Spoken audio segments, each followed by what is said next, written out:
Il y a des différences entre le film tel qu'il a été présenté à Cannes et tel que tu l'as vu ici, ce qui fait que on a une petite aperçu des coulisses. Est-ce qu'on est pas en train de faire le Roi Soleil du Roi Soleil? Tout à fait. Une autre version possible de ce film. Le nouveau film de Vincent Maël Cardona qui avait réalisé Les Magnétiques. Qui avait eu un César du meilleur premier film d'ailleurs, pour Ouais. Les Magnétiques. Ouais. C'est trop, mais c'est vrai. Et qui revient avec ce film. Pas si évident à pitcher. Non. On va dire que... Je t'ai volé ton rôle de MC6, moi. Ça s'est fait naturellement. Mais T'es un natural winner. Les gens ont vu, c'est bien. On va pouvoir se bagarrer. Et on va dire que le film est centré sur une situation qui est... plusieurs personnages sont dans une sorte de Un PMU. Ça s'appelle Le Roi Soleil. Qui s'appelle Le Roi Soleil, au petit matin. Arrête. Et un vieil homme découvre, en venant vérifier les résultats, qu'il a gagné le loto. 294 millions d'euros. Donc Ce serait-il pas une belle somme? c'est pas banal. Ça provoque une altercation dans laquelle le vieux décède. Mhm. Et ensuite, les survivants, on va dire, se disent, et pourquoi pas essayer de se répartir cet argent, et pour ce faire, inventer une version différente de ce qui s'est passé pour justifier, enfin pour pas que voilà, ça paraisse comme du vol, sachant que deux des personnages sont policiers, et donc voilà.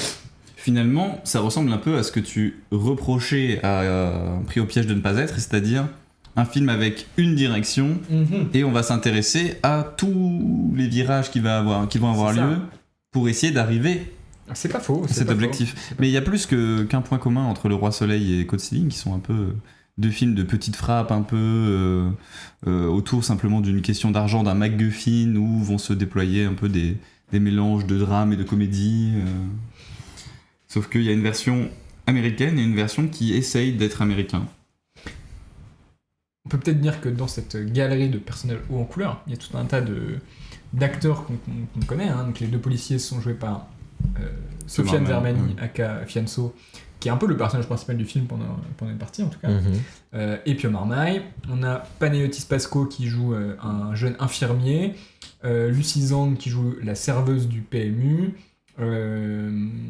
Les autres je connais pas tous leurs noms, mais il y a quand même un casting. Il y a un acteur qui joue un trader qui était un des deux frères dans Les Magnétiques. Dans Les Magnétiques, ouais. J'ai oublié son nom. Il avait une moustache là, il n'y en a plus. Marianne Medeiros aussi qui fait une apparition dans le film. Et voilà, on va dire que le film se présente un peu comme une réflexion sur le fait que la vérité soit un peu malléable et qu'on peut un peu raconter plusieurs versions d'une même histoire ou voir une même histoire différemment, parce qu'il y a certains moments dans le film où on va voir deux fois la même scène, mais en étant depuis le point de vue d'un personnage différent, et des moments où on va voir à l'écran la version fictionnalisée de ce qui s'est passé ce jour-là, que peut-être les personnages vont essayer de raconter pour s'en sortir. Et le film a un montage comme ça, un petit peu nébuleux, parfois on sait pas tout à fait ce qu'on regarde. Voilà, Julien, tu l'as vu à Cannes, où il a été présenté en séance de minuit. Tout à fait. Par transparence, je dirais que tu as même travaillé un tout petit peu sur le film. Tout à fait. J'ai fait une journée à Versailles, en renfort. Ah, c'était à Versailles du coup. Ouais. Et Sympa. tous les plans sur lesquels j'ai travaillé ne sont pas dans le film. Non. Aucun plan. Tragique. D'ailleurs, un plan un peu marrant qu'on avait fait avec un chien.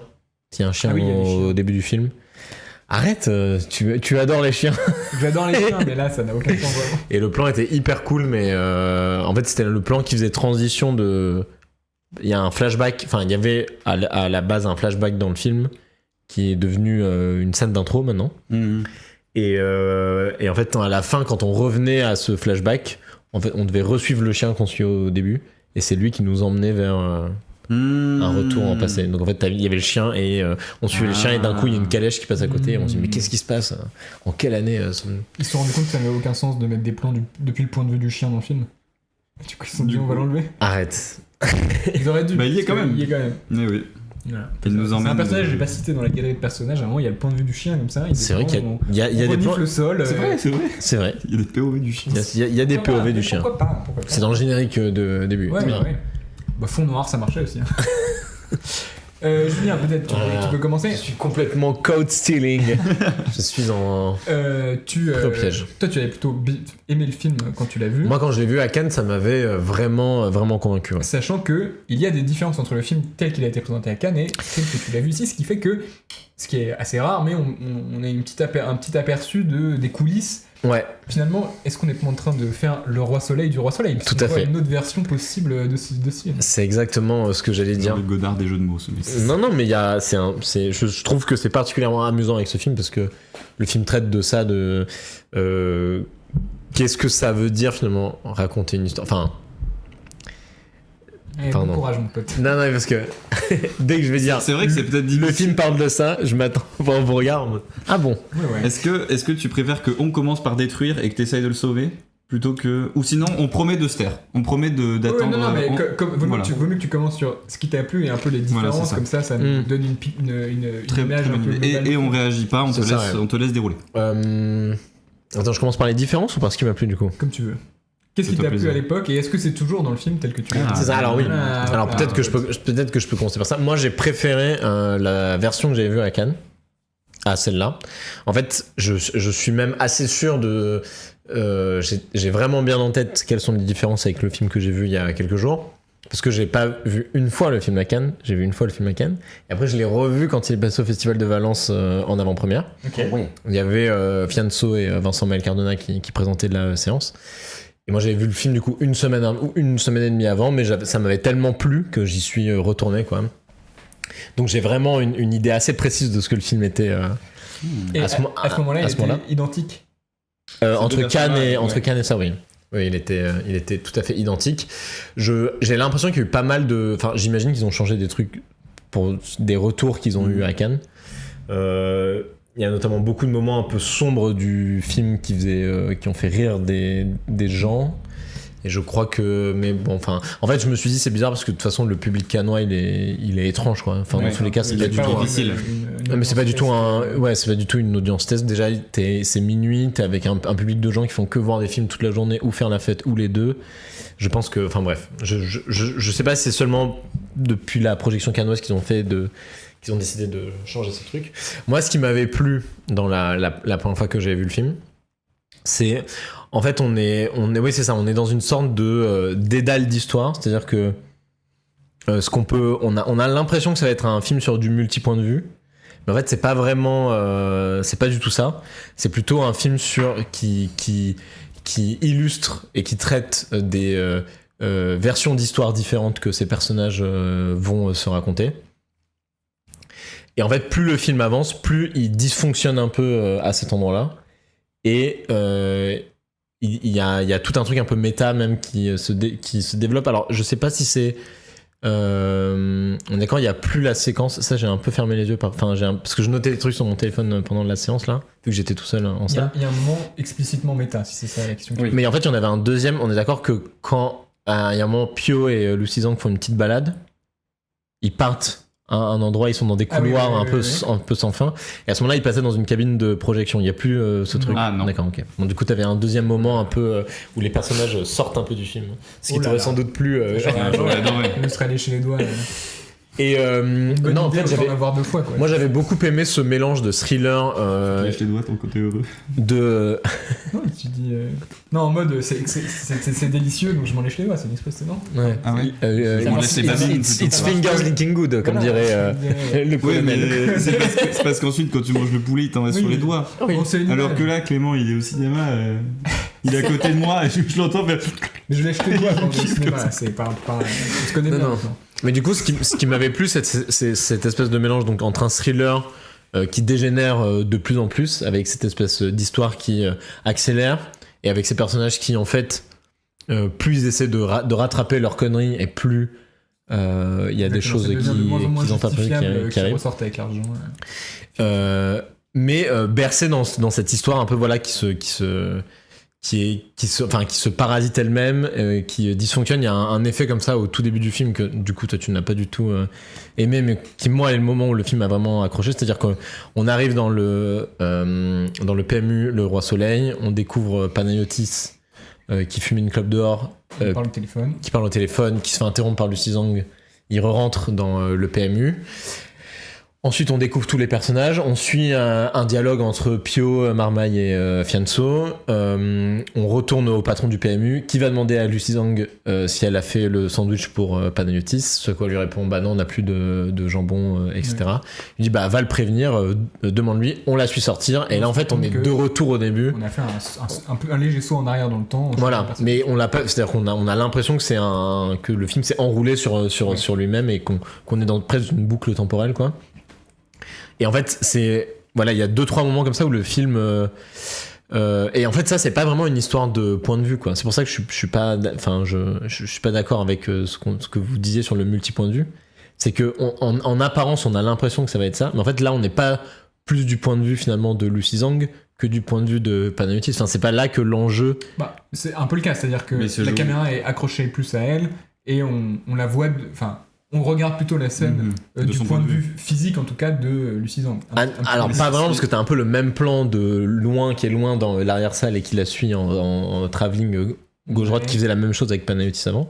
Mais surtout, ce que je veux dire, c'est que ce qui est remarquable dans la séquence, au sens... on le remarque. Qui est l'enjeu principal de la séquence. Qui est à remarquer, c'est le fait que c'est comme si le film s'était enrayé, en fait, s'était enrayé et nous remontrait une autre fois une autre chose, quoi, tu vois.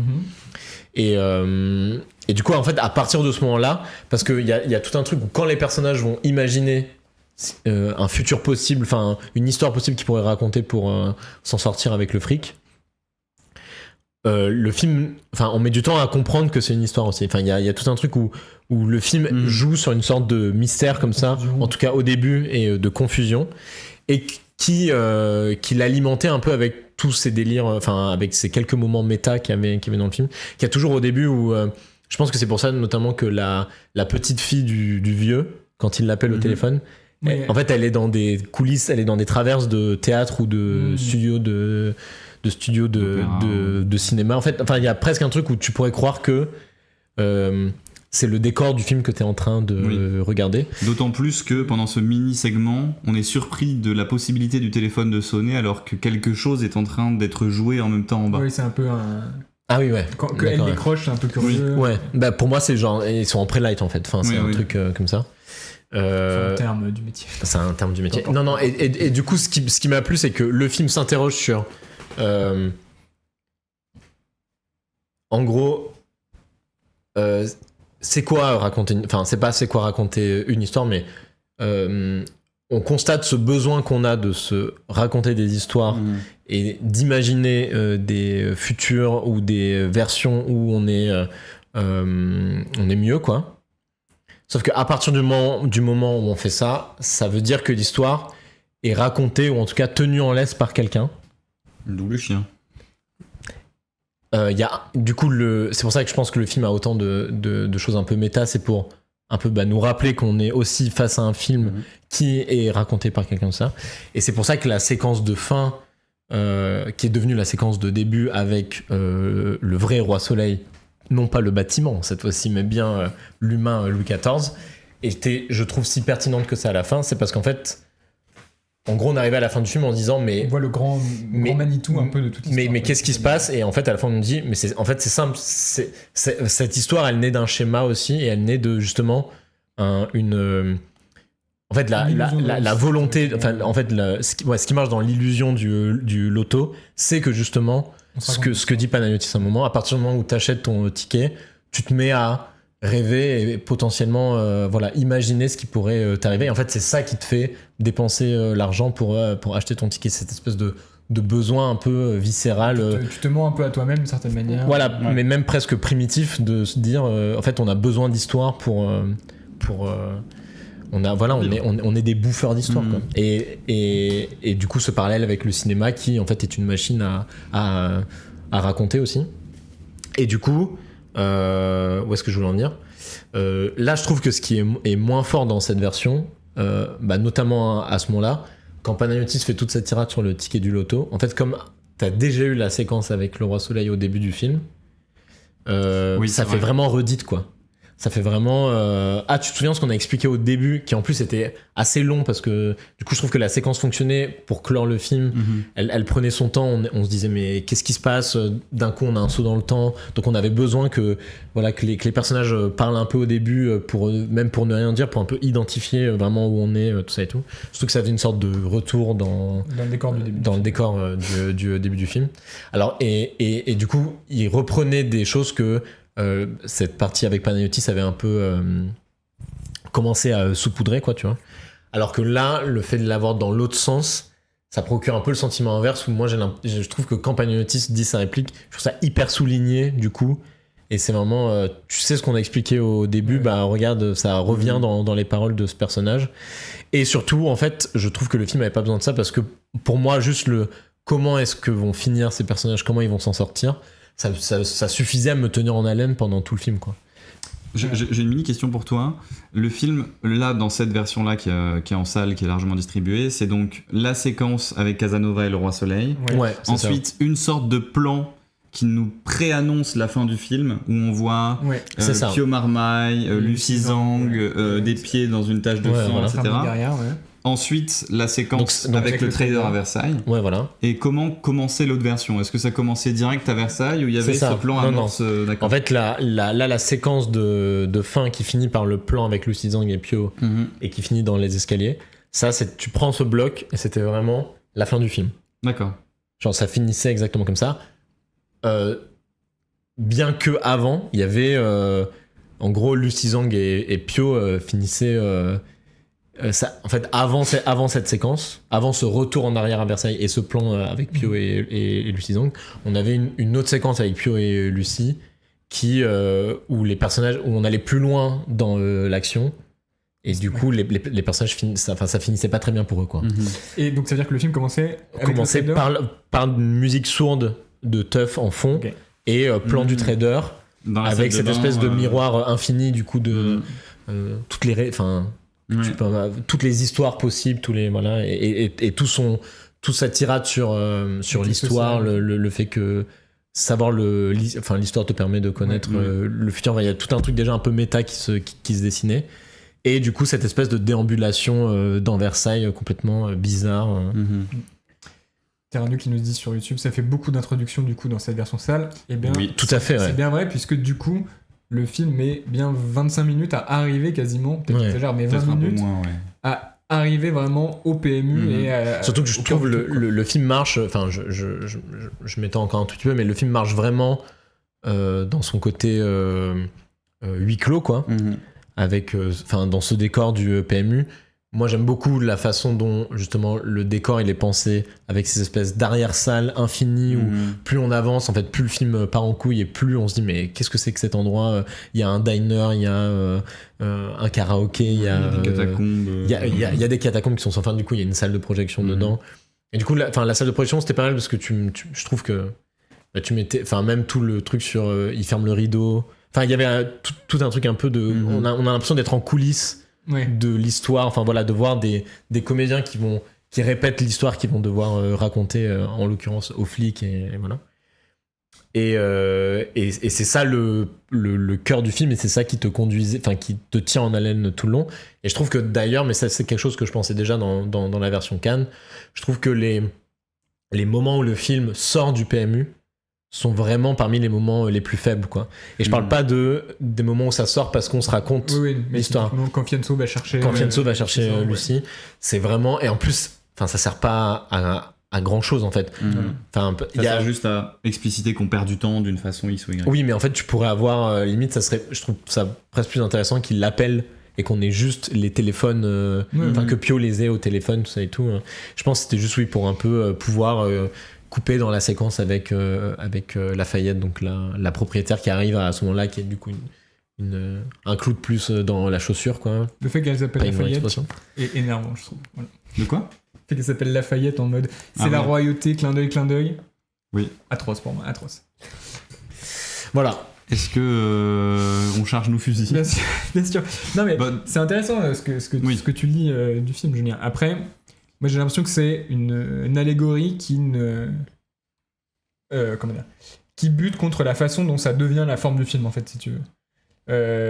j'ai l'impression que c'est une idée qui présuppose un peu le film. Peut-être qu'il a fait le film en se disant j'ai envie de dire que, enfin, ce qui m'intéresse en tout cas, c'est cette idée qu'on se raconte des histoires dans la vie. Je pense que c'est vraiment son point. Et qu'il a essayé de trouver une forme qui s'adapte à cette idée, et qu'à mon avis, c'est un échec vraiment. C'est un échec, quoi. D'autant plus que moi, j'ai la sensation que le film. Enfin, moi, je pense que ce qui m'agace le plus devant le film, c'est que j'ai la sensation que le cinéaste se prend pour vraiment quelqu'un de très intelligent, qui a trouvé un peu les meilleures astuces, les meilleurs trucs, et que c'est un film qui se dit, mais j'ai tellement de choses intéressantes à dire, regardez, je fais du brisage de 4e mur, regardez, j'ai un sujet hyper profond, etc. Sauf que, à part l'énoncer textuellement, il n'y a rien dans le film qui fait advenir cette thématique-là. Notamment, par exemple, toute la question de la royauté, du roi soleil, de la domination, de l'argent, etc. Ce n'est pas dans le film. C'est dans la séquence du début avec le trader ou la séquence avec Casanova et Louis XIV. Ce n'est pas ailleurs dans le film, parce que finalement, le ticket de loto n'est qu'un MacGuffin. En fait, à aucun moment, c'est un vrai sujet d'argent. C'est presque plus un prétexte pour faire advenir les histoires qui se déploient. Cette question de on se raconte des histoires, moi-même je suis en train d'en raconter une, regardez, je suis autoconscient de ce que je suis en train de faire, etc. Finalement, c'est une scène dans le film. C'est le moment où ils s'imaginent le plan potentiel qu'ils vont pouvoir monter. Mais ensuite, le reste du film va être uniquement la question de convaincre et faire des péripéties. Voilà, faire advenir la possibilité de raconter cette histoire. Ouais. Donc en fait, factuellement, la majeure partie du film, c'est uniquement, comme tu le dis, des péripéties pures de ok, faut que tout le monde fasse tenir cette histoire aux yeux des autres et qu'on convainque un peu le petit groupe de tenir cette histoire. Dernier truc, cette question du point de vue, comme on en a parlé tout à l'heure, je vois dans le chat, c'est le Rashomon du PMU. Bonne tagline. Bonne tagline. Mais en fait, pas vraiment. Mais en fait, pas vraiment, parce que en effet, ces sortes de plans multiples, enfin de retour en arrière dont tu parlais, de films qui se grippent, qui revient avec Panayotis dehors, qui rejoue un petit peu des scènes. Au début, donc, le film, moi, me laisse penser que ça va être un film sur des questions de point de vue, parce que je vois cette séquence, je vois ces trucs-là. En fait, non. Donc, finalement, ce petit jeu de montage, j'ai la sensation qu'il est uniquement là pour nous faire comprendre qu'il va y avoir des jeux de montage. Presque plus un truc de... En fait, ça n'a pas de sens en soi. La scène n'a aucun intérêt à revenir en arrière. Enfin, je veux dire, on n'apprend rien de plus à aller dehors avec le petit vieux qui appelle sa fille, parce qu'en plus, ça n'aura aucun impact dans l'histoire. Je me disais, à la limite, s'il y a un enjeu sur le fait que finalement, on a un témoin extérieur qui était au courant que son papier était très heureuse, donc il y a des suspicions, à la limite, j'entends. Mais on n'a même pas d'utilisation de ces éléments extérieurs dans ces scènes qui se rejouent. Donc c'est purement... on va dire un amusement formel gratuit, enfin, c'est le meilleur mot, gratuit, qui raconte rien. Et finalement, c'est le grand problème de ce film, c'est que ça raconte rien du tout. Ça croit raconter des choses très malines, ça croit avoir un sujet de cinéma entre la main, mais ça n'a rien, à part, et ça je peux l'entendre, qu'un film peut se tenir, comme on l'a dit juste avant avec Pris au piège, par la simplicité d'une péripétie, d'une trame scénaristique. Une intrigue trépidante. Voilà, c'est ça. Moi, j'ai pas besoin qu'un film me raconte quelque chose. Sauf qu'ici, le problème, c'est qu'il prétend. Je suis très d'accord, en tout cas, que en fait, c'est un film, je trouve, où les intentions du cinéaste prennent une place démesurée, jusqu'à des séquences que je trouve purement explicatives. Typiquement, cette introduction de 10 minutes à Versailles, c'est une séquence qui est là pour expliquer quelle va être un peu l'idée sous-jacente du film. Quand bien même, à mon avis, le film va filmer complètement autre chose que ça, qui est redoublé par la séquence avec le trader qui nous parle de classe sociale, etc., qui est à nouveau une séquence d'explication, encore une fois, de quelque chose qui ne sera pas le sujet du film, à mon sens. Et il y a plein de moments comme ça dans le film, la scène avec Panayotis qui explique le truc du tirage du loto, etc. C'est peut-être, je sais pas, je déteste cette scène, mais pour moi, parce qu'elle est incorrecte vraiment à tout point de vue. C'est-à-dire que, en gros, Panayotis dit, je synthétise, mais on se raconte des histoires quand on va acheter un ticket de métro. Là, de loto. De baseball. On achète son ticket de baseball. Et qu'on descend à Pelleport. voilà, donc on se raconte des histoires, vous vous rendez compte de l'argent que ça représente, et après quand il dit, vous connaissez la différence entre 1 million et 1 milliard, pour moi, tu peux pas être scénariste et écrire cette scène, c'est impossible. C'est-à-dire que ça, c'est un truc que tu vois passer sur des groupes Facebook que les gens un peu agaçants te racontent en soirée, quoi. C'est pas un truc que tu fais premier degré en étant scénariste et en croyant, en ayant l'outrecuidance de croire que tu vas faire passer ça dans la bouche d'un personnage et qu'on va croire que c'est ce type-là qui dit ça et pas le petit cinéaste qui est en train de tricoter ses métaphores, quoi. Ça, pour moi, c'est vraiment intolérable, quoi. Mais pour revenir au problème, en tout cas, de ce truc-là, c'est que les intentions du cinéaste prennent une place énorme, mais se traduisent dans une forme que je trouve confuse et pas du tout productive de sens, quoi. Et typiquement, ce truc des bégaiements du film, mais pour moi, c'est incompréhensible, quoi. Enfin, disons que la façon dont ça se passe quand on regarde le film, c'est que on est interrogé, on dit « Ah, mais le film m'a pas prévenu qu'il faisait un retour en arrière, et finalement, je me remets à voir la même chose. » Ok, donc on se dit « Ah, des fois, un peu sans me prévenir, il va y avoir... en fait, une redondance, mais parce qu'on change de point de vue. » Sauf qu'en fait, plus tard dans le film, ça va se reproduire, alors que ça n'est pas un film sur le point de vue, et que c'est on pourrait dire une fausse piste pure et simple ménagée par le film. Hein. Et en plus, une fois qu'on a compris que le film allait faire ça, quel est l'intérêt de le faire plusieurs fois ? C'est-à-dire qu'il y a des moments où ça devient fou de redondance, quoi. C'est-à-dire que... on s'ennuie beaucoup, ouais. Prenons un exemple très simple. À un moment, Lafayette, donc, qui est la propriétaire, cette femme blonde, descend un escalier et se fait assommer. La scène se termine, et ensuite, le film prend 5 minutes pour nous remontrer ce qui s'est passé depuis un autre point de vue, mais qui, à nous spectateurs, ne nous donne absolument aucune information en plus sur les personnages, le pourquoi du comment, etc., quoi. Et donc, on voit 2 fois de suite la même scène. Bah si, t'as quand même des infos en plus sur le pourquoi du comment, parce que dans la première fois où elle se fait assommer, on reste dans la cave, on voit un gars monter, on entend des coups de feu, il retombe, mais on sait pas qui a tiré, on sait pas ce qui s'est passé. Oui, mais... Alors que la deuxième fois, on est à l'étage et on voit ce qui se passe. Oui, mais tu vois, quelle est la plus-value de faire ça en 2 temps par rapport à faire un montage alterné ? Tu vois ? Typiquement, quand le vieux, au début, va appeler sa fille, on voit une première fois la scène, ensuite on revoit la scène, sauf qu'on ressort avec le vieux, et il appelle sa fille. Mais tout ça aurait pu être tout à fait dans un montage alterné, on voit que des choses se passent en simultané, etc. Oui, mais parce que sachant que cette question, en fait, de depuis quel point de vue on regarde, n'a aucun rapport avec matériellement ce qui se passe dans l'intrigue, en fait.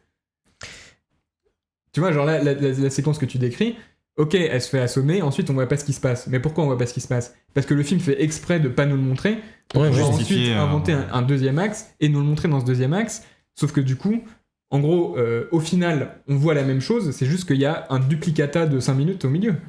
Donc quel est l'intérêt dans l'économie du film, quoi ? Parce que en fait, le truc, c'est que je veux bien qu'on joue sur les points de vue, mais on n'apprend rien à être dans un autre point de vue. Mais c'est pas tant être dans un autre point de vue que justement, c'est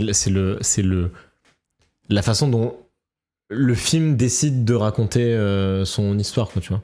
Et c'est la façon dont, en fait, il peut te faire tourner en bourrique, ne pas tout te montrer, revenir sur ce qu'il a dit pour... Mais qu'est-ce que ça produit, quoi, de faire ça ? Quelle est la conséquence de ce choix, à part m'infliger 2 fois la même séquence ? Non, mais... Je dis infliger... Oui, mais je suis un peu d'accord, parce qu'au final, on finit par vraiment s'ennuyer. Non, mais au bout d'un moment, le speech de Panayotis au début, qui est donc au téléphone et il parle à haute voix en kit main libre, on l'entend peut-être 5-6 fois dans le film. Des fois, on commence plus ou moins tôt, plus ou moins tard. On entend. Non, mais quand, au moins 4 fois. Le moment où il dit. On entend 4 fois. Et là, il y a un portrait. C'est sa mère. Elle est hyper belle. Enfin, elles sont hyper belles toutes les 2.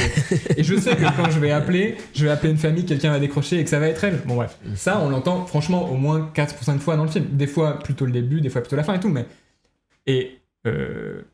Quel ego il faut avoir en tant que scénariste pour se dire. Ma réplique est tellement bien que je vais vous la faire écouter 5 fois, sachant que, encore une fois, le fait de la voir depuis des angles différents ne nous apporte aucune information supplémentaire, quoi. Donc, voilà, quoi. Tarkovsky, tu supposes que c'est pour bait le spectateur et lui faire penser que c'est un film sur le point de vue, c'est aussi ce que je me disais au début, parce que c'est le cas des premières occurrences. Mais après, sauf qu'en fait, ça le refait, en effet, comme tu l'as dit, avec le moment où Lafayette descend les marches. Ensuite, on est du point de vue des gars qui sont. Ouais, mais moi, ça, tu vois, le moment où Lafayette elle descend les marches et qu'après on revient, c'est-à-dire qu'on arrive et qu'il y a Pio qui dit. Enfin, t'as Fianso qui rentre qui dit qu'est-ce qui s'est passé, on a entendu des coups de feu, et Pio dit oui, mais c'est pas moi qui ai tiré. Cut, on revoit ce qui s'est passé. C'est clairement un truc de. Déjà, c'est du coup sans doute ce que Pio raconte. Enfin, tu peux te dire c'est ce que Pio va raconter à Fianso comme ce qu'on a vu avant. Donc, potentiellement, c'est pas exactement ce qui s'est passé, mais en fait, on s'en fiche un peu. Mais c'est surtout, c'est un effet de style, quoi, tu vois. En fait, je comprends que ça t'énerve, quoi, tu vois. Mais je sais pas, je trouve ça aussi valide que quand Tarantino dans Hateful Eight, d'un coup, il stoppe le récit, il dit. T'as une voix off qui est pas là depuis le début du film, qui dit au fait, pendant qu'il se passait ça, quelqu'un a mis du poison dans le café et vous avez rien vu, donc ça revient en arrière pour te montrer autre chose. Et ça, c'est juste un truc un peu de whodunit, quoi, tu vois, tu accroches ton spectateur. Te raconter en plus. Mais parce qu'il y a une surprise sur le café au début, non? Oui, mais c'est pas à la même intensité. Mais quand Pio s'assied et dit c'est pas moi qui ai tiré, tu te poses une question. Bah alors qu'est-ce qui s'est passé, quoi? Oui, mais sauf que non, parce que en fait le film, ou alors là c'est que le film te postule un peu bête, c'est-à-dire on te montre un personnage prendre une arme, des coups de feu, Pio Marmaille dit ce n'est pas moi qui ai tiré, et ensuite le film te montre ce qui s'est passé comme si tu n'étais pas capable d'additionner deux éléments qui n'ont qu'une seule conclusion possible, quoi. Donc tu vois, en fait, pourquoi faire ça? Parce que j'ai envie de dire, souvent le principe de ce genre de film où tu vois la même chose, mais dans des angles un petit peu obliques ou de biais. Je sais pas, je pense à Snake Eyes, qui est peut-être le film prototypique là-dessus. C'est un film qui est très clair dans cette idée qu'il y a un crime qui se produit. Pour savoir ce qui s'est passé, on aura besoin de plusieurs éclairages, mais le film nous indique, en utilisant des vues subjectives, que ces éclairages qu'on a sont des récits, donc peut-être sont faux. Et d'ailleurs, ils vont assez vite se contredire, et donc un personnage nous raconte avoir fait ça, mais on se dit peut-être qu'il ment, etc. D'accord, mais ça, à mon avis, ça exige d'être extrêmement rigoureux dans la façon dont on le fait, parce que soit tu triches, et du coup, on sait que c'est le personnage qui ment, soit tu triches pas, mais du coup, il faut que tous les récits convergent strictement, quoi. Et là, j'ai l'impression que il est pas du tout assez rigoureux pour commencer ce petit jeu, parce que des fois, il nous montre pas des choses, mais qu'on devine pour ensuite nous les remontrer après, donc ça n'a aucun intérêt, c'est superflu. Des fois, il nous montre deux fois la même chose, mais il y a des très légères variations, c'est pas la même prise par exemple qui est utilisée pour une même action. Et du coup, on se pose la question de pourquoi c'est pas la même prise, mais ça ne produit rien parce qu'il n'y a pas de doute sur la réalité des événements. Mais en fait, je comprends pas, j'ai l'impression que ça génère uniquement des foyers de confusion, mais qui sont ensuite dissipés par la force des choses, puisqu'on se dit ah bah non, c'est juste ça qui s'est passé. Mais moi, j'ai l'impression que c'est un peu ça le plan du film, c'est en fait, moi, ce qui me plaît, c'est que le film, il s'auto-dévore, quoi, d'une certaine façon, quoi, tu vois. Il y a un peu ce truc de, puisqu'il veut parler de cette propension, comme je disais, presque pulsionnelle qu'on a à se raconter des histoires. En fait, le film le fait aussi d'une certaine façon, tu vois. Et quand je dis le film, c'est à la fois l'objet du film, mais aussi à la fois la personne qui tire les ficelles. En l'occurrence le réalisateur, quoi, tu vois. Et en fait parce que t'as cette idée quand même de plus on avance et plus c'est la merde, et en fait si les personnages s'étaient refusés de rêver au début de l'histoire, au début du film, tout se serait fini, pas pour le mieux, mais en tout cas ce serait terminé avec moins de morts, quoi, on va dire. Et sauf que, et en fait plus ça, et c'est un peu ce qu'on voit avec le film, c'est-à-dire leur premier alibi il tient à peu près la route. Mais à chaque fois qu'ils vont essayer de réinventer par-dessus, c'est de plus en plus du grand n'importe quoi, quoi. Le moment où Pio est devant le bar et le rideau est fermé, le mec arrive et il lui dit ah oui non, le rideau a un problème, je vous emmène derrière pour justifier que le gars est rentré dans le bar mais pas par le rideau parce que le rideau est resté fermé toute la journée. Bref, donc t'as un truc où en fait les personnages s'auto-dévorent entre eux, leur récit il est de plus en plus corrosif, enfin pas corrosif, mais il est de plus en plus infecté, quoi, et il a de moins en moins de prise avec la réalité parce que c'est de plus en plus fantasque. Et le film, d'une certaine façon, est aussi de plus en plus confus à ce niveau-là, et il subit vraiment. Oui, mais le truc c'est que il y a après Vas-y. En fait, la trame narrative, elle est sûre, quoi. En fait, c'est juste des effets de montage Oui, c'est ça. où pendant un temps on te masque un truc, mais en soi, il y a jamais vraiment de doute sur ce qui s'est passé, tu vois. Oui, En fait, c'est pas on change de. C'est pas le film revient en arrière et il se passe pas la même chose, c'est un embranchement où il y a un détail clé qui est manquant, etc. Parce qu'en fait, on sait exactement qu'est-ce qui est la réalité à peu près tout le temps, quoi. Sauf pendant quelques secondes où on est confus au début d'une apparition et en fait on se dit ah oui, ça c'est le récit qu'il voulait raconter, etc. Mais à part une confusion momentanée, c'est pas du tout un film sur la vérité intangible parce que fruit de points de vue multiples, quoi, tu vois. Non, bien sûr, non, ça on est d'accord.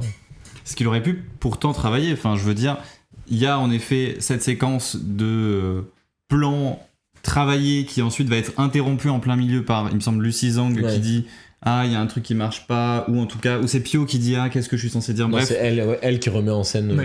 Oui. Et puis donc on a les personnages en plus. Oh mon Dieu. Arrête de parler en fait. On n'est pas assez d'accord. C'est la fin de prison. On a des personnages en plus dans le plan qui apparaissent. Ouais. Faut que tu mettes ça en dessous. Ah. Mais donc cette séquence elle est plutôt intéressante et je trouve qu'elle travaille une matière de confrontation entre justement les deux matières du film, on va dire, qui seraient le faux, l'inventé et les personnages pratiquement en train d'inventer le faux. Juste pour être 100% clair, c'est une scène où Pio Marmaille et Lucy Zhang sont en train de rejouer ce qui aurait pu se passer dans le récit qu'ils vont raconter à la police. Donc il dit, donc on n'a qu'à dire que toi t'étais ici, et ils le font physiquement en même temps, et la caméra bascule un peu entre les deux. Voilà. Et cette séquence pour le coup je la trouve vraiment intéressante, et j'aurais aimé qu'elle soit plus centrale dans le dispositif du film, ou en tout cas ce concept de séquence soit plus central, et que, comme on l'a dit, à la place de toutes ces péripéties qui ont lieu et qui habitent le film, que les péripéties ce soit purement le mensonge et la construction du mensonge des personnages, plutôt que ce qui a lieu d'imaginer, par exemple, j'en sais rien, je suis pas le scénariste du film et ça sert à rien d'inventer autre chose, mais c'est ce que je me suis dit. Potentiellement, ce qui peut arriver, c'est qu'à chaque fois, il y a entre guillemets quelque chose qui déraille et qui oblige de repenser le mensonge depuis le début, et qui fait que plus on s'enfonce dans le mensonge, plus il devient improbable, enfin un peu comme on aurait pu imaginer un blow-up de trucs de plus on se rapproche de la fiction dans l'image, plus finalement on devient abstrait et on s'éloigne un peu du réel, quoi. Bah c'est un truc qui arrive quand même dans le film, qui arrive en tout 3 fois, quoi. Ce truc de... Il faut repenser le mensonge, tu veux dire? Ouais, non, repenser le mensonge, ça arrive 2 fois. Non, une fois un peu faible à la fin, mais il décide de changer de plan parce qu'il y a... voilà. Mais en fait, moi, ce qui me plaît, c'est que justement, je crois que voilà, je vais arriver à mettre des mots sur ce qui m'a plu. Ce qui me plaît, c'est que justement, en fait, le film, je trouve ça assez malin et aussi quelque peu, je sais pas si humble ou honnête est un bon mot de la part du film, mais de dire, plutôt que de parler d'un film qui va montrer, enfin plutôt que de faire un film qui montre le clash entre ce qu'on s'invente et la réalité, c'est un peu ce que vous décrivez, et comment l'un n'a pas d'emprise sur l'autre, ou l'un se sert de l'autre, etc. En fait, l'idée, moi ce que j'ai compris, c'est un peu de se dire, oui, mais à partir du moment où je fais un film, il n'y a pas de réalité, quoi, tu vois. En fait, tout est écrit, tout est possible, tout est tu vois, tout est poreux, quoi. Et du coup, c'est ça que j'aime bien, c'est la façon dont que l'espèce de gangrène de narration, elle naisse dans le film et de façon non délimitée, ce qui fait que plus le film avance et plus en fait, et c'est pour ça que j'aimais beaucoup le film terminé avant par, c'est plus dans le film donc c'est pas un spoil, par une intervention du GIGN qui faisait exploser la façade de l'immeuble et qui abattait froidement les personnages qui restent, quoi. Et sauf qu'après, on avait le flashback avec le roi, et quand on revenait, on avait le plan avec Pio et Lucie là, qui ouvrent le film. Et du coup, quand le film s'est terminé, on se demandait, est-ce que le moment où ça explose, c'est vraiment arrivé parce qu'on va prendre une sorte de retour où on revient, et ils sont pas vraiment positionnés au même endroit, ça a pas l'air d'être le cas.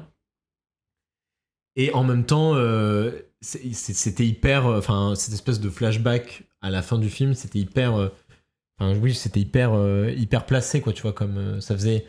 Non, pas vraiment de note d'intention, mais il y avait une sorte de résolution du mystère avec le scénariste et le réalisateur qui dit à la fin, oui, en fait, le projet, c'était pas vraiment de voir comment ils vont s'en sortir ou pas, c'était plutôt de admirer comment les histoires qu'on se raconte, elles ont complètement phagocyté le film. Mais tu vois, en fait, je me suis dit, à la fin du film, que il y avait potentiellement un très chouette court ou moyen métrage dans ce film. Et qu'en fait, s'il enlevait un peu tout le superflu, tout le gras, et qu'il se concentrait uniquement sur ces questions-là de réinventer, mentir sur le réel, essayer d'inventer le film qui s'auto-grippe, s'il se concentre là-dessus, je pense qu'il y a vraiment un truc intéressant à faire. Le truc, c'est que tout le reste qui permet au film de durer 1h45 mais moi, l'empêche en tout cas, moi, j'ai pas du tout vu le film comme tu l'as vu toi, à cause de tout le reste, quoi. Je pense que vous auriez pas aimé dans tous les cas, même si vous aviez vu la version cannoise. Du coup, il y avait une séquence en plus, je le dis pour le chat, où on avait Pio, on comprend qu'il y a une relation entre Pio et Lucie, en tout cas qu'ils ont déjà couché ensemble et qu'ils sont un peu à se demander où ils en sont, et potentiellement ça va se reproduire. Ce qui fait que du coup, le personnage principal, c'est plutôt Pio Marmaille, en fait, dès le début du film, et pas vraiment Fianso, même si c'est lui qui tire un peu les rênes des histoires qu'on va raconter. Notre empathie, elle est plutôt envers ces deux personnages. Et aussi, en fait, moi, je trouve que ce qui a marché avec moi, c'est que le film a fait complètement illusion. C'est-à-dire que ça commence dans la soirée, on a cette espèce de phrase sur l'histoire, tout ça. Le film commence, on écoute, mais enfin, il y a déjà tellement d'infos de on est à Versailles, voilà, qui arrive il faut déjà suivre. Et en fait, une fois qu'on est dans le PMU et qu'il y a des coups de feu qui sont tirés, on oublie un peu et ça revient à la fin. En fait, on oublie un peu, mais il y a plusieurs moments où dans le film on se dit mais ça c'est bizarre, mais ce travelling où on voit tout le studio, c'est. Enfin, pourquoi c'est là et tout. Et en fait, à la fin, il y a une sorte de. Enfin, moi je l'ai vraiment ressenti comme quand je lis un.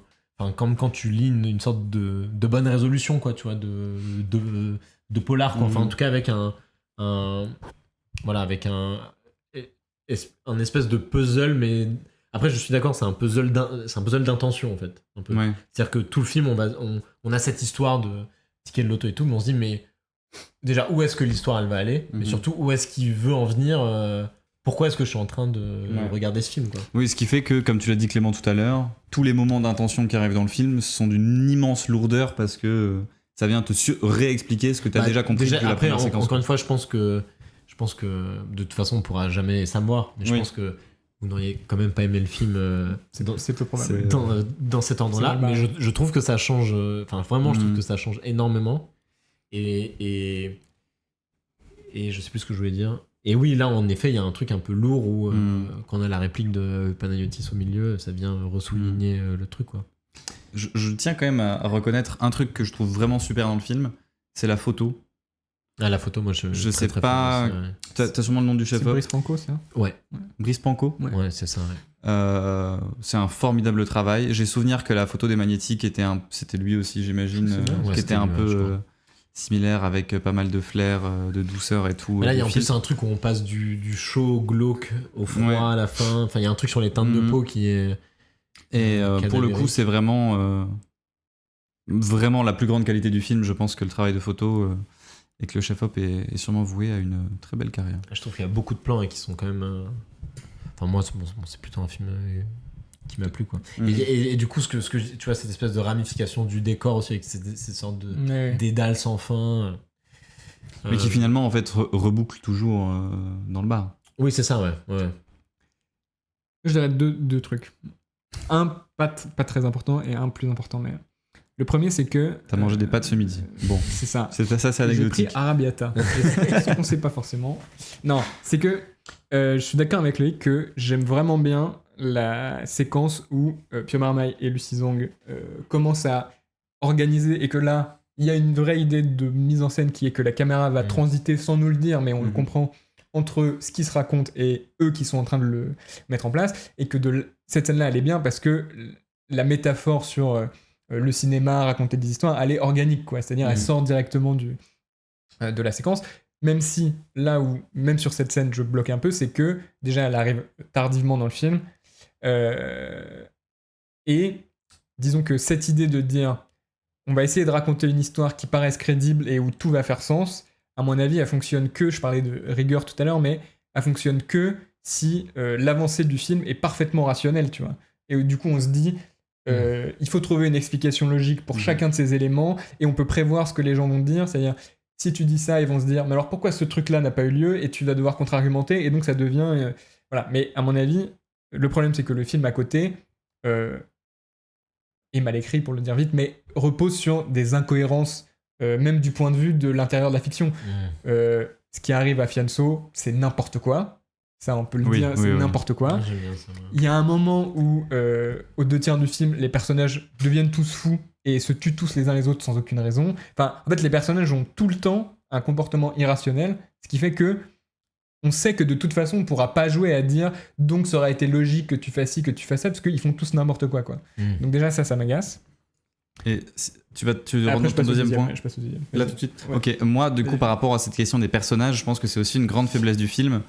C'est que en fait les personnages, naturellement, vu que le film se veut être une sorte de jeu, de puzzle, de mise en scène, de place, de jeu de narration, tous les personnages ne deviennent que des poupées, des marionnettes qui vont être utilisés pour jouer leur rôle, mais aucun personnage va vraiment avoir de chair, de consistance, et en fait c'est très ennuyant de les voir alors qu'ils ont aucune personnalité, qu'ils sont pas du tout travaillés. Je pensais notamment, je pense que c'est une grande influence de Cardona aux frères Cohen, et où peut y avoir aussi ce genre d'intrigue de un peu des losers qui se battent pour un enfin ça aurait pu être un film des frères Cohen, et qui finissent par tous s'entretuer tellement ils sont un peu chauds. Sauf que l'intérêt des films des frères Cohen, c'est pas du tout le billet de l'auto, c'est précisément les personnages. Et c'est là qu'il y a un plaisir, c'est comment est-ce que la stupidité, le cynisme, enfin toutes ces caractéristiques possibles se confrontent et finissent par s'entre-dévorer. Ici, les personnages, à chaque fois qu'il y a une sorte de conflit, il est très artificiel. Comme tu l'as dit, je pense que celui qui engraine l'arc Fianso, on va dire, c'est vraiment un pur jeu de scénario, quoi. Vraiment, à aucun moment on s'intéresse à ces personnages. Le personnage de Panayotis, pareil, il a 2 répliques dans le film et il ne sert qu'à un truc. Enfin, c'est triste. Et je me suis dit, pourquoi est-ce que Code Stealing, en 1h45, il a le temps de développer énormément ses personnages et finalement on s'attache beaucoup aux personnages, et pourquoi ce film-là ne l'a pas, alors que les 2 films durent tous les deux 1h45. Même les personnages secondaires. Oui, tout à fait, de Code Stealing. Et je pense qu'en fait, c'est pas l'enjeu... Enfin, le film le rate totalement, et je me suis dit, mais déjà, je pense que tu me mets les personnages de Code Stealing là-dedans, genre tu me mets les 2 mafieux rabbins, Austin Butler et Matt Smith, je m'amuse 5 fois plus, quoi. Parce que tout d'un coup, je les vois un peu se confronter, essayer de contre-argumenter, coexister, et là, il y a une friction, il y a quelque chose qui se passe. Voilà. Tout à fait, je suis tout à fait d'accord. En fait, c'est bizarre que le seul personnage qui soit introduit vraiment longuement, c'est le trader, soit le plus unidimensionnel, quoi. Vraiment, qui est un personnage détestable, et le film le sait, quoi. Donc, et qui finalement disparaît très vite du film. Et qui finalement, donc c'est trop bizarre vraiment que tous les autres ils aient droit à une phrase type et c'est tout, quoi. Et ça se ressent d'autant plus que, puisqu'on voit plusieurs fois les mêmes trucs, ils la répètent en boucle, comme si c'était leur seule caractéristique. Oui, c'est ça. Et donc Panayotis, c'est le gars qui passe son petit appel et qui a sauvé, qui a appelé le moment où il dit, quelqu'un au téléphone, on lui demande t'es où, il répond je suis dans un rat pourri là, ça s'appelle Le Roi Soleil, c'est la pire réplique de l'année de très loin pour moi. Voilà, je vous le dis tout de suite. Que quelqu'un écrive ça vraiment, je trouve ça fou, vraiment fou, quoi. Dans Kaamelott, pourquoi pas, mais là vraiment c'est fou. Et non, pour en venir à un truc plus important, je pense, à l'échelle du film, c'est que la scène où Pio Marmaille et Lucie Zhang, on y revient, imagine ce truc, imagine la mise en scène qu'ils ont fait à tout, elle a, à mon avis, une autre singularité, c'est que dans cette scène, il y a l'idée que la fiction qu'ils sont en train d'essayer d'inventer, va les tirer d'affaire et se substituer à une réalité sordide, quoi. Ouais. C'est-à-dire qu'ils profitent d'un crime, etc. Et ils imaginent un récit un peu plus gai pour s'en tirer, qui va les aider dans leur développement, etc. C'est le seul moment où il y a cette idée que la fiction peut être une porte de sortie. Et le reste du film, et c'est pour ça que je pense que ça m'aurait tout autant énervé que la scène, voire plus que la scène avec le vrai Roi Soleil et tout soit à la fin, c'est que, en gros, c'est un film qui nous dit, mais en fait, toutes ces fictions que vous fabriquez, c'est un outil de manipulation.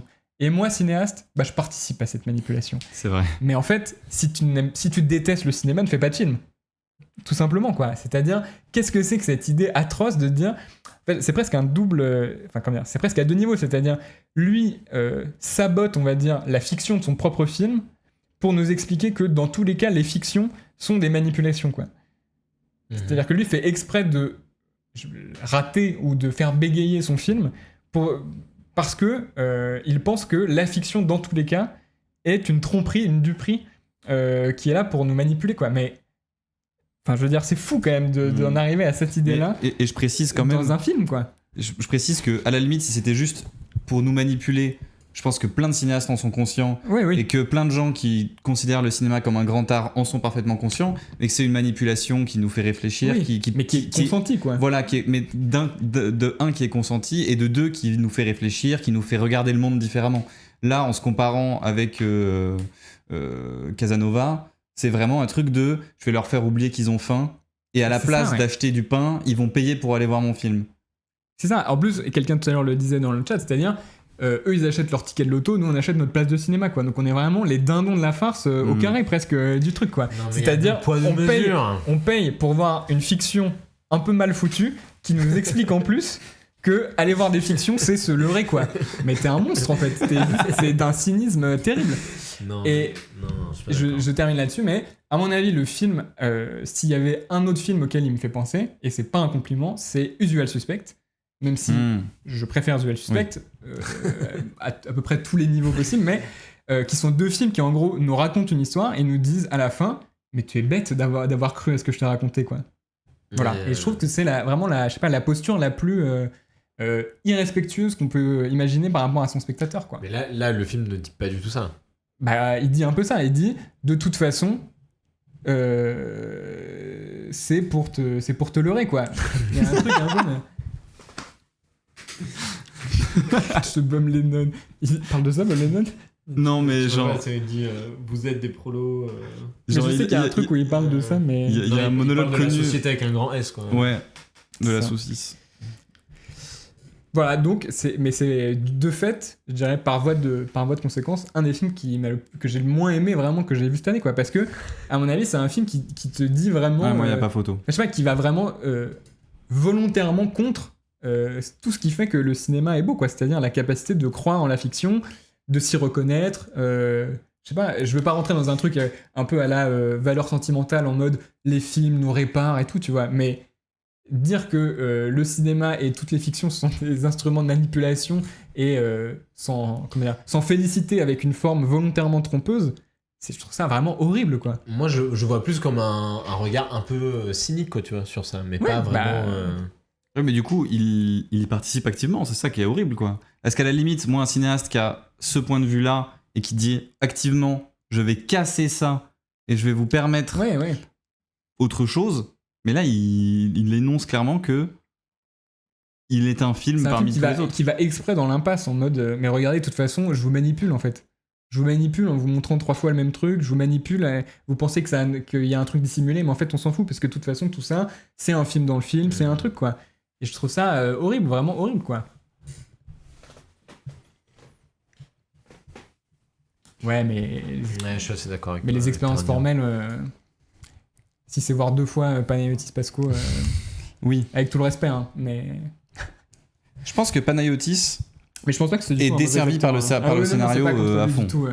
En fait, je les trouve globalement tous pas très bons, mais c'est parce que leurs personnages sont là en tant que... Même le patron du PMU, je trouve pas. Si, je trouve que c'est le meilleur acteur du film de loin, et c'est aussi pour une raison que je peux justifier, c'est que j'ai l'impression que, en plus que Cardona, qui se croit un peu supérieur et plus malin que tout le monde, j'ai l'impression que tous les acteurs se prennent un peu le numéro. Font un peu le numéro, se prennent hyper au sérieux. Sauf donc les deux qui jouent un peu plus. Loki, c'est le patron du bar qui lui est super, et Lucy Zhang que je trouve aussi plutôt à la hauteur.